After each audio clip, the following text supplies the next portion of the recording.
कर्म किए जाओ, फल की चिंता मत करो। आत्मा अमर है, इसलिए मरने की चिंता मत करो। मौन सबसे अच्छा उत्तर है किसी ऐसे व्यक्ति के लिए जो आपके शब्दों का महत्व नहीं देता। आत्मा का अंतिम लक्ष्य परमात्मा में मिल जाना होता है। धर्म केवल कर्म से होता है, कर्म के बिना धर्म की कोई परिभाषा ही नहीं हुई। अहंकार करने पर इंसान की प्रतिष्ठा, वंश, वैभव तीनों का समाप्त हो जाते हैं। मैं सभी प्राणियों के हृदय में स्थित आत्मा हूँ। मैं सभी प्राणियों का आदि, मध्य और अंत भी हूँ। सत्य कभी नष्ट नहीं हो सकता। अच्छा करने से नहीं डरना चाहिए। समय कभी नहीं रुकता।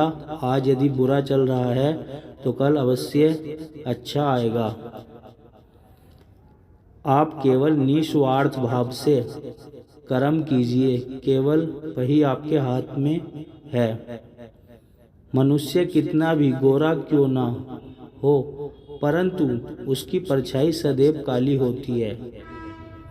मैं श्रेष्ठ हूँ, यह आत्मविश्वास है, लेकिन सिर्फ मैं ही श्रेष्ठ हूँ, यह अहंकार है। व्यक्ति जो चाहे बन सकता है यदि विश्वास के साथ इच्छित वस्तु पर लगातार चिंतन करे। प्रेम सदैव माफ़ी मांगना पसंद करता है और अहंकार सदैव माफ़ी सुनना पसंद करता है। जो रास्ता ईश्वर ने आपके लिए खोला है उसे कभी भी कोई बंद नहीं कर सकता।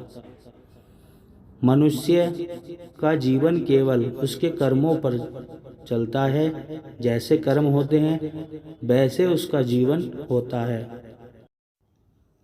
एक बार माफ करके अच्छे बन जाओ, परंतु दोबारा उसी इंसान पर भरोसा करके बेवकूफ़ कभी ना बनो। मन की गतिविधियाँ होश, श्वास और भावनाओं के माध्यम से भगवान की शक्ति सदा तुम्हारे साथ है। जीवन में आधे दुख इस वजह से आते हैं क्योंकि हमने उनसे आशाएं रखी हैं जिनसे हमें नहीं रखनी चाहिए थी। मैं ही इस सृष्टि की रचना करता हूँ, मैं ही इसका पालन पोषण करता हूँ और मैं ही इस सृष्टि का विनाश करता हूँ। जब संसार में धर्म की हानि होगी, अधर्म की विजय, तब मैं इस पृथ्वी पर अवतार लूँगा। शांति से भी दुखों का अंत हो जाता है और शांत चित्त मनुष्य की बुद्धि शीघ्र ही स्थिर होकर परमात्मा से युक्त हो जाती है। हमारी आस्था की परीक्षा तब होती है जब हम जो चाहे वो ना मिले और फिर भी हमारे दिल से प्रभु के लिए शुक्रिया ही निकले। लोग अक्सर सच कहने से बचते हैं या डरते हैं, पर सत्य कभी छुप नहीं सकता और न ही कभी मिट सकता। कितना भी छुपा लें पर सच तो उजागर हो ही जाएगा। जो बात सच पर आधारित हो उसे करना या कहने और मानने से कभी नहीं डरना चाहिए।